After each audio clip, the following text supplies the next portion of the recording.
Rashad Jennings of the New York Giants. What's up? What's happening? How's life? I'm good. Appreciate y'all having me back on. Well, we always have. I love having you on. First playoff game you ever played in your life. What did it mean to you, and is it something that you've gotten over yet? No, well, yes.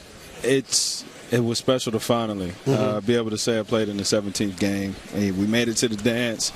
We showed up with 2 left feet, though, and we started out.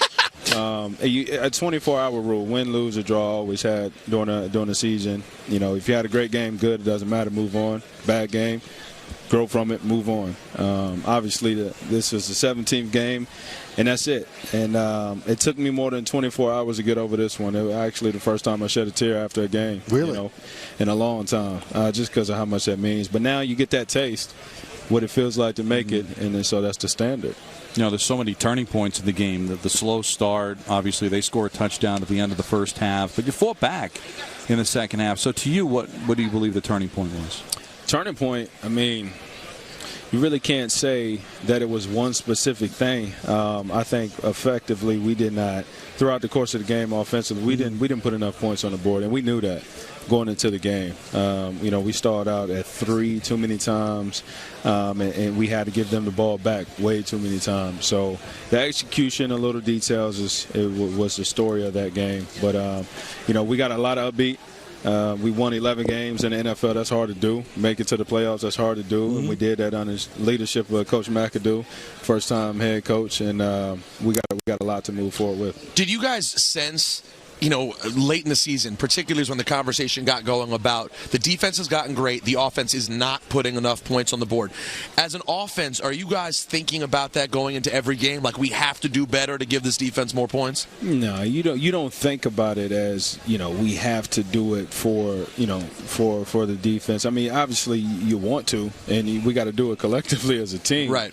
But we want to perform, man. And when you have the talent that we have on the offensive side of the ball, and you're engineered by a quarterback like we have, we expect to go dominate. And we didn't really have that moment that we actually saw it click on all cylinders in the game. So that was frustrating. Now, believe me, I don't think that what took place on a boat in Miami on Monday affected Sunday. I don't. But it's the optics of it. Everybody said all the right things. Everybody stuck up for the guys during the week. What boat? Well said. But Victor Cruz just came out and said, you know what, we shouldn't have done it. You've had some time to reflect. Should they have done that? Well, I mean, looking back, obviously, Cruz comes out, and I did hear that. He said if he can rewind the tape pretty much, they wouldn't have done it again. Just because of all the attention that it brought. You know, again, like you said, 6 days prior to, does it equivalent? No. Right.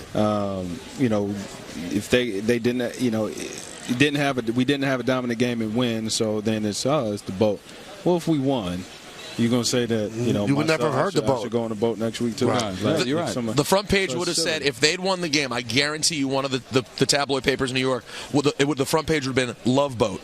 And it would have been all, they would have made it all fun, but that's not what happened. And also, you know, Odell didn't have a great game. Right. He didn't have one of his best games, and I know him. He's a competitor. He obviously he wishes he could go back in time too and have that game over. But we washed it up. You know, we washed it away, and obviously I believe and I know in the locker room it didn't affect us. It didn't affect us at all. Can you give a little insight to Odell? Because I've spent a little time around him, and I try to tell these guys he's a very interesting cat. Like, he seems to kind of, you know, dance to the beat of his own drum a little bit. Like, as a teammate, what could you? Everyone talks about him all the time. What's Odell like? Yeah, people do talk about him a lot. Yeah, the camera loves him and love to criticize and praise him too. He's a special guy. He's a workhorse. He loves to work. That's one thing I don't think a lot of people talk about, give credit to. You know, because he's a flash, the way he plays a game. And he attracts so many people that way. But behind the scenes, when nobody's watching, no cameras are around, he's working all the time on these little things that you see him perform with. And then also, too, he cares about his community. He cares about kids, and nobody else wants to throw that kind of attention out. Why? Because that's good attention. Right. People like negativity. Well, I have a story in ENN tonight that we'll get to about Odell's performance this week with kids Wow, the at the advanced Pro Bowl. tees. Yeah, it's an advanced tees. Wow. But he got a lot of love for how kind he was to kids at the Pro Bowl. We saw him do it with the military this year as well. Yeah. And you're right, it's just not talked about very often. It's not. It's not. It's unfortunate. That's just what that's what sells. Is people want to hear. It's clickbait. So it's how creative can you put out some turmoil. But in fairness, he does seek it out. I mean, he posed for the picture on the boat. I mean, I don't think he seeks out to be chastised. Like, I don't think he wants to be hazed all the time. Right. But I mean, yeah, is he on the boat? They're having fun. Hey, people take pictures when they're on the boat. Let's just, I mean, Not famous people, famous people take pictures when they're on the boat too. but they don't tweet it out. Famous people do tweet it out. But not the one they're playing a big game for Sunday. And not New York. That's the hard part. We can debate it. Usually There's that old school feeling that he's not my guy, the new school feeling, and that's exactly what entertains football. But the organization and Ben McAdoo said that he has to grow up a little bit. He's got to mature a little bit. So I'm not to speak for your coach, but what do you think he means when he says that? Everybody has to mature. I don't think it's one single person, regardless of your age, occupation, where you are in life, that you don't have to stop maturing. Would you say that?